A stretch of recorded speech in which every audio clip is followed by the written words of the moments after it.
Okay, you guys ready? Rock and roll? Okay, I gave them a mandate to the next speakers, so you have to help me out, okay? So if you see that the energy decreases and they start talking like this, you have my power of hosting to tell them, ooh, come on, tell us more, higher, more energy, okay? Good? I'm gonna hear you guys, come on.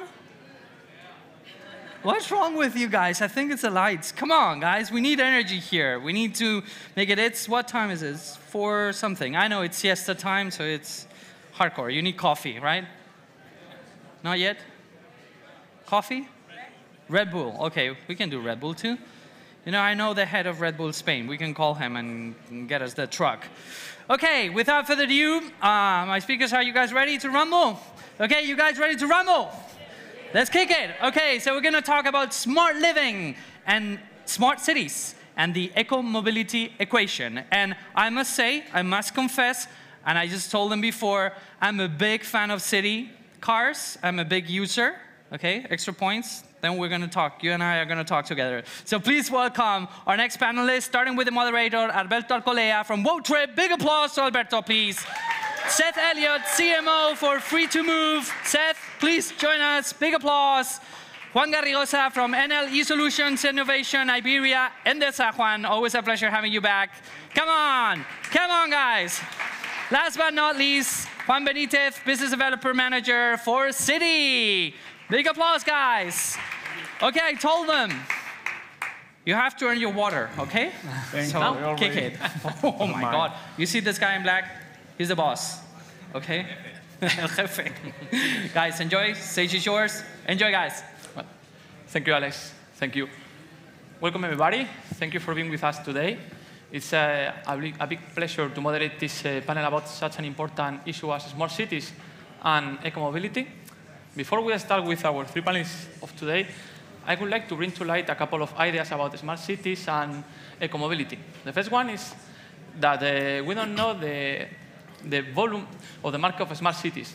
But last year, around the world, being in an early stage of smart cities evolution, the whole countries of the world spend more than $100 billion in investment in smart cities, most of them in eco-mobility. And the second idea is that most of us who live in cities like Madrid, Barcelona, Berlin, or even smaller cities like Hamburg, Rotterdam, Edinburgh, we live completely surrounded by smart cities technologies and eco-mobility solutions and programs that give form to our everyday life. So after that, I would like to present our 3 panelists of today. We are very lucky to have very high-level panelists. We've got with us Seth Elliott. He's Chief Marketing Officer of Free2Move. Free2Move is the biggest aggregator of eco-mobility services in Europe. Welcome. Thank you. Thank you, Seth. We got Juan Garrigosa from Enel. Juan Garrigosa is the Head of Innovation and Product Lab Iberia and Head of E-Mobility Innovation Global at Enel. Thank you, Juan. Welcome. And last but not least, we've got Juan Benitez from Citi. A part of Alex, who is a very big fan of Citi. I'm a big Citi fan as well. He's the Business Development Manager of B2B for Citi. And myself, I'm Alberto Alcolea. I'm the CEO of World Trip. We are an online travel agency specialized in surprise trips. We've got clients and they don't know where they are going to until they arrive at the airport. And maybe because we have to choose the destination for our clients, we really feel this panel so fascinating because we really take care about the relationships of the city, their services, the residents, and of course, their visitors. And well, after the presentation, we can start with the main question. I would like to know, in your opinion, guys, how do you see the smart city and eco-mobility equation, and how your programs and companies participate in that equation? We can start with maybe Juan. Why not? Okay. Hi. Good afternoon, everybody. I think the eco-mobility equation in Madrid, there are a number of players. These players from electric bikes, electric motorbikes, car sharings. We're not looking to replace the existing transportation systems. We are looking to we are giving opportunity, an opportunity to reach the gap of the last mile and first mile. So we're a last mile, first mile solution. So in no way we're looking to replace the existing ways of transport.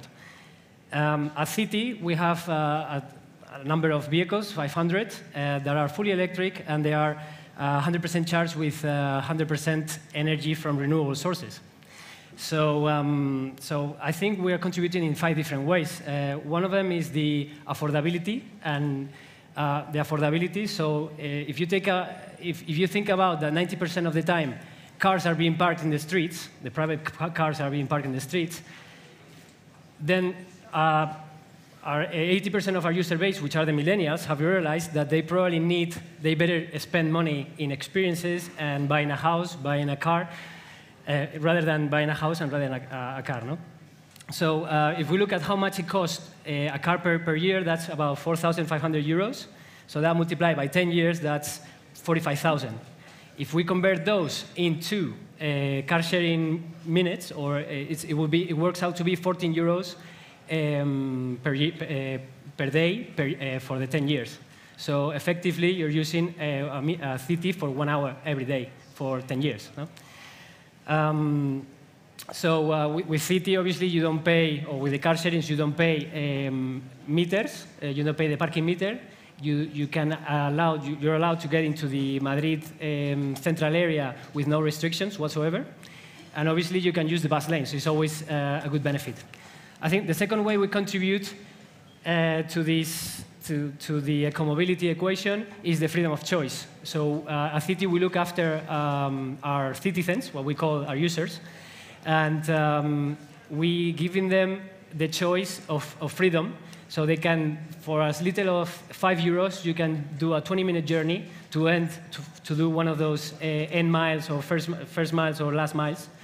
Or you can buy packs. So packs, if you want to go to IKEA and do some shopping, you can buy a 4-minute pack, or you can buy a 4 hours pack, 8 hours pack, and 24 hours packs. No?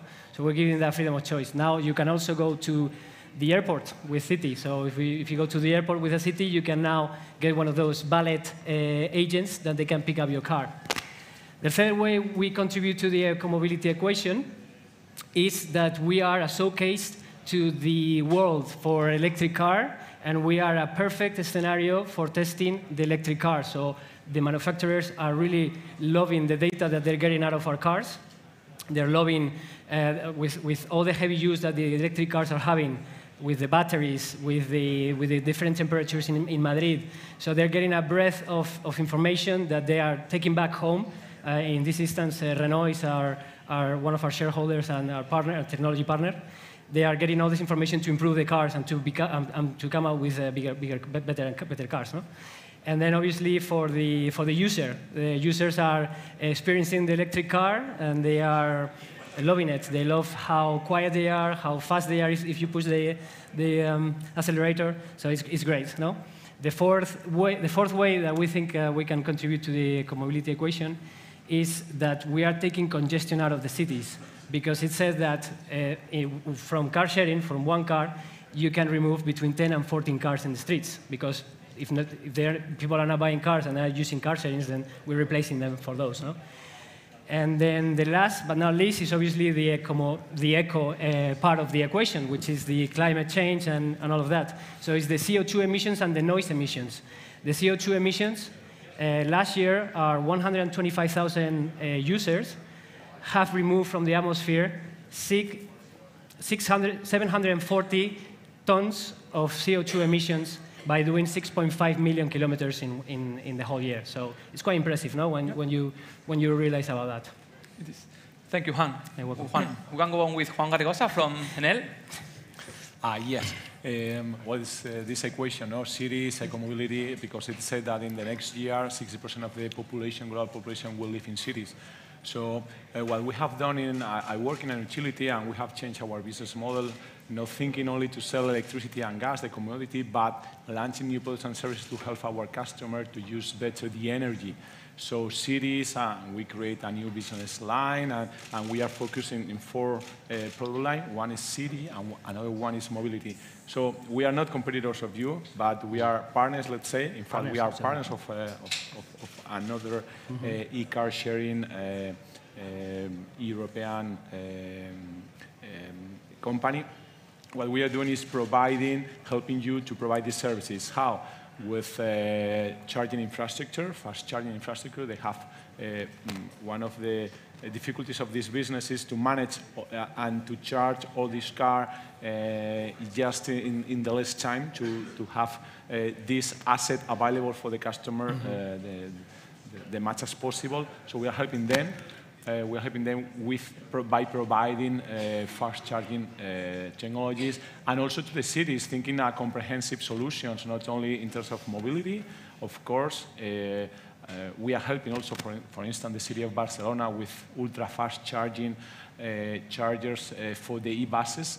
We can charge an e-bus in less than 5 minutes, and it's a reality. With a pantograph, we are talking something about 500 kilowatt. That is a lot, really, really a lot.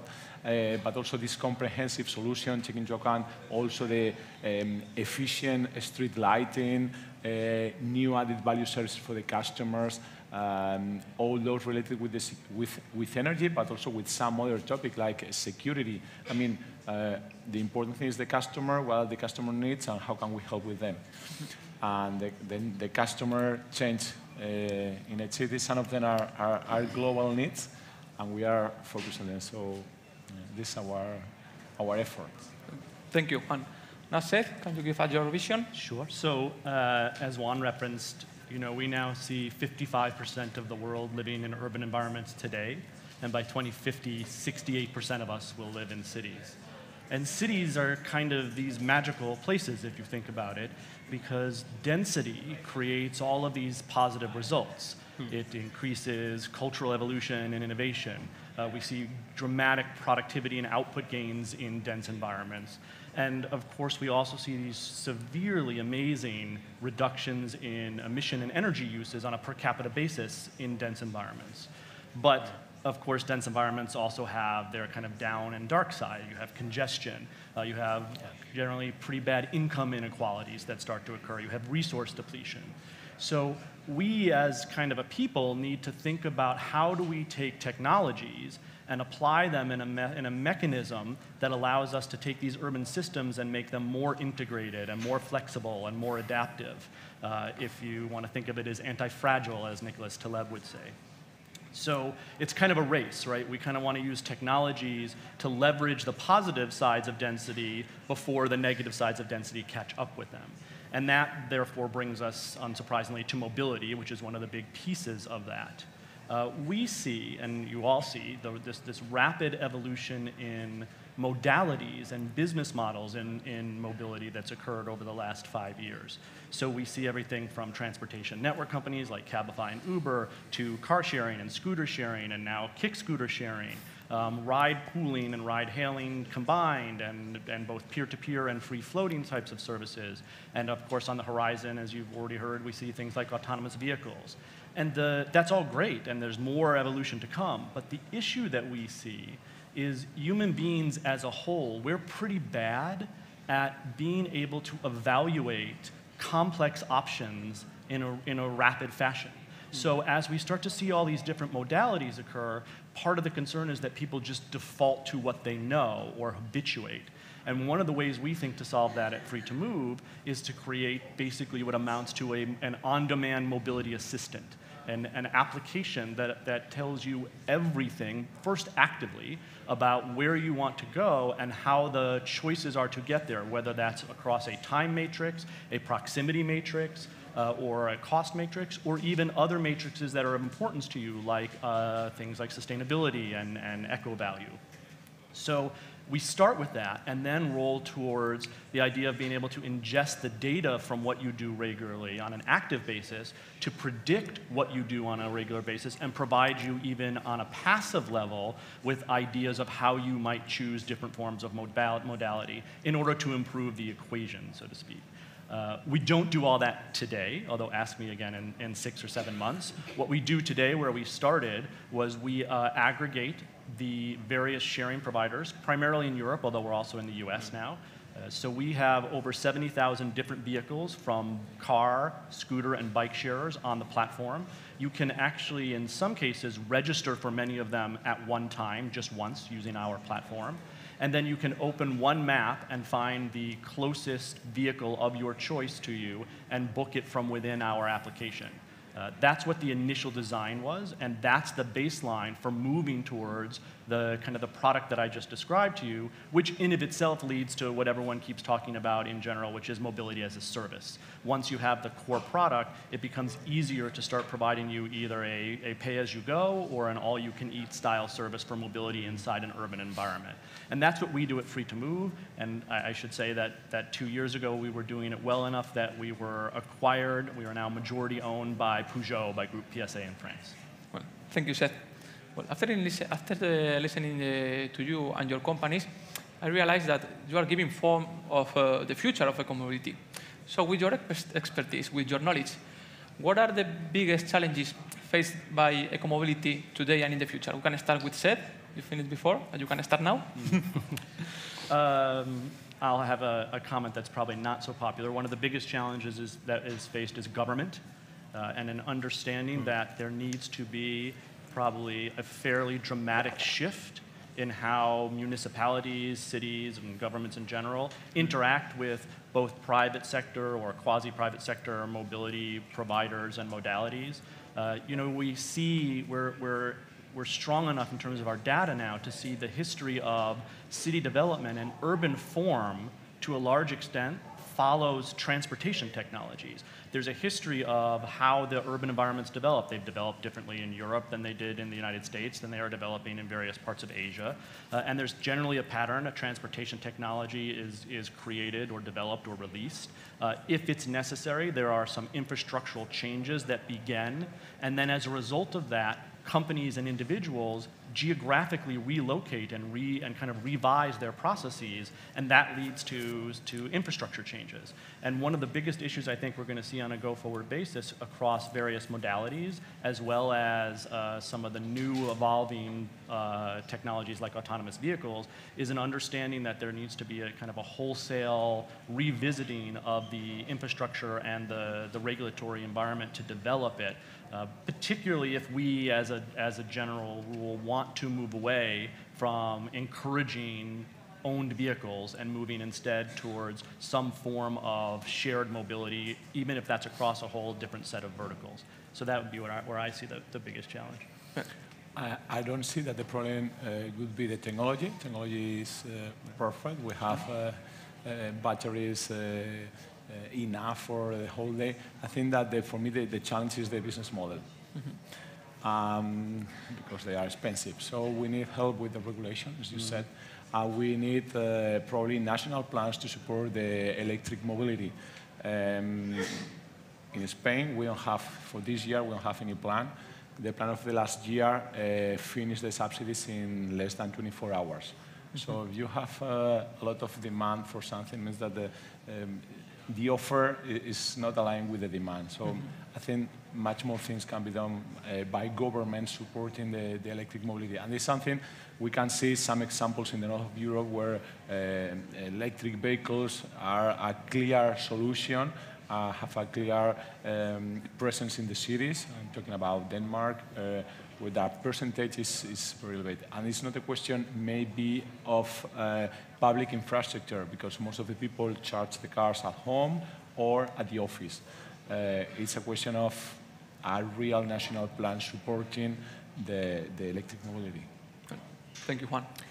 I think the main challenge is intermodality and obviously the government. These are the biggest challenges. Intermodality, like Seth was saying, it's key. At the moment, transportation systems work in silos and they're not connected.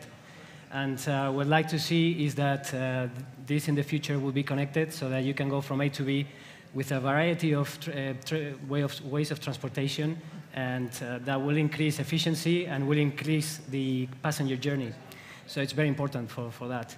And then for local governments and central governments, Madrid seems to be at the head of this in terms of regulations with the new mobility plan that is launching in November, where 20% of the Madrid cars are already not able to go in through this area. So this is setting an example, and I think it should be shared, and they should have a common agenda for the whole governments, local and central governments, which in Spain is a bit difficult. But I mean, some of these, right, are even small things. Like for you, it worked quite well in Madrid, but there's a reason why London and until recently Paris don't have a density of free-floating cars, and that has to do with parking, right? The city has to cooperate if there's going to be any sort of effective business model for a sharing provider. Because at the end we have national laws, regional laws, city laws, on them, a lot of laws. So we need to clarify the scope with all of them. Should apply the same laws to the cities, to the whole cities. You can change the different rights if you are in Madrid, or if you go to Alcobendas, or if you go to Toledo. I mean, it has no sense for the owner of electric vehicle. So maybe cooperation and centralization is one of the answers for that, right? So well, you said before, Juan, you spoke about something very like apocalyptic, like running out of electricity. No electricity, the demand of electricity may or could increase in the future with electric cars and all the eco-mobility. So I would like to ask you, all of three, about how should we get those resources that maybe we will need in the future, like electricity, like power, or maybe capital, to go through this evolution. You want to start, Juan? Sure. I think this is the classic example of the chicken and egg situation. Everybody knows that there's got to be an investment done, but nobody really wants to put the risks out there. So I think we should follow examples like countries in the UK that already set an agenda for 2030 and 2040 for zero emissions. And this agenda comes from initiatives from the public sector and the private sector funding £400 million worth of investment to let's say, to put the chargers and make the electric vehicle possible. So unless we have something like this, I think it's going to be difficult. Thank you. Yes, well, for us, an electric vehicle is a battery with wheels. Simple talking. And in the future, where we're going to need a lot of energy, probably 40% more than today. So we need new technologies. We need batteries, large batteries. We need to manage demand. We need to apply demand response programs, that the ones that are already working in the United States and some other countries with another regulation of market and with another needs. But we can take this technology to apply in Europe in this case. Also, energy efficiency. This is mandatory. I'm talking not only about cars, also about buildings and houses. How can we manage the energy from one building to the other? Distributed generation, of course. We are moving from a system with very large central station to a very disseminated, small little stations, even at home. And how can we manage all this in the system? Because it's very complex. So it's something that we're working, because it's even the present, it's not yet the future. I mean, I agree. It's ridiculously complex, right? And I come from a startup, so of course we like to think it's easy to innovate and disrupt and solve these problems, but you can't do it without a government component. And I think the short answer might be, because we don't have a lot of time, to start with the issue that I raised up front, which is support density. Engage in activities that are designed to enable vibrant and dense cities, and that helps to lead towards lower per capita usage, and it also tends to enable the types of different modalities that we're talking about. Those modalities don't work in large parts of the United States, for example, because we have a owned vehicle culture, and it's not the emissions from an owned vehicle that causes the primary issue, although of course that's bad. It's the lifestyle that owned vehicles allow for. It's sprawl beyond an urban urban environment, and the more you create less and less density in regards to your living, the more actual energy gets used on a regularized basis, because now someone doesn't walk down the street to go to the bodega. They have to get in their car and drive every time they want to do something. So supporting density with things like, even totally outside of mobility even, removing height restrictions on buildings. I mean, things of this nature are all part of the equation that is necessary in order to support the outcomes that we think that we may want. But it is an incredibly complex issue, and I think that the other problem that arises is that governments traditionally are not iterative in nature. They will try something, and then it becomes the rock, the law of the land. And instead of recognizing that we need to test things, see the results, and then decide whether or not a change should be allowed, it's very difficult to do that as a politician, because then you will have made a mistake, right? Yes. You're not allowed to make mistakes when you're a politician. You're supposed to engage in activities and get them right. Mm-hmm. And we need to allow for that kind of culture, and that's an entire cultural shift. It's very difficult to do. And it depends on what region you're in, right? Autonomous vehicles are a really good example of this. The risk tolerance in the US for autonomous vehicles is probably super higher than it is. I mean, I was talking to someone from Moya, what Volkswagen owns, and we were talking about the fact that what's going to happen when the first person gets run over by an autonomous vehicle in Hanover? What is the German culture going to do, as opposed to the fact that someone was run over by an autonomous vehicle in Arizona, and it has in no real way derailed the process? That's not necessarily a good thing, but the risk tolerances are very different in various regions of the world, and that will play into this as well. Yeah.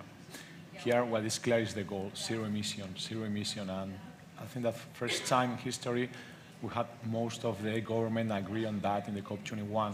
Then we have some changes, but it was the first time that around 90% of the countries agreed on the goal of reducing emissions, and they call it the Plan A because they said that they don't have a Plan B because we don't have a Planet B. So we have to take care of our planet because we have only one. So, and it works better when it's outcomes focused, right? Instead of and results, but it's not easy with all the geopolitical dynamics, let's say. Yeah. Yes, you're right. Well, we've got time for one last question. And well, we were speaking about evolution in our sector. And well, evolution always creates shocks, maybe sometimes conflicts among different parts of the society. We've got one example here in Spain today with the conflict between taxi sector and Uber and Cabify. So in your opinion, how we should prepare ourselves to solve or to evit those conflicts in the future of the evolution? Juan? Well, I think technology is here to embrace it. So, and obviously our company is based on an app. So I cannot say anything. I mean, we're not here to replace anybody's jobs. We're just here as another option for citizens to move around. So I guess in the case of the taxi sector, I think Cabify and Uber, you know, they're new players. They're stepping the game in some aspects, and we're in favor of technology. So I think there needs to be a fair play for everybody. Mm-hmm. And as I said, without technology, we wouldn't be here. So let's embrace technology. We are only worried about emissions, and we are supporting electric vehicles, so doesn't matter the name of the driver, so we are supporting them, whoever the driver will be. So maybe in the future we won't have drivers anymore. The important thing for us is to change all the contamination and to avoid all these emissions in the cities and change to electric mobility. Fine. I don't know. I mean, you see this anytime you have disruption in a sector. And there's definitely substantial disruption coming in the mobility sector, not the least from autonomous vehicles, but from quite a bit of other technologies as well. Transparency, I think, maybe is part of the solution. It won't be the final solution, but the more that we focus on the value and outcomes of these modalities, and even though they may be disruptive in some cases, that they are designed collectively to achieve a common good. With all honesty, I think there's probably more of a conflict coming in the future between the governments and certain urban citizens and vehicle owners. I mean, right now, essentially, vehicle owners do not pay the cost of owning their vehicle when they drive into a city. The cities in the United States, for example, that have public parking, the value structure associated with those parking spaces is massive compared to what the individual drivers might pay to park there.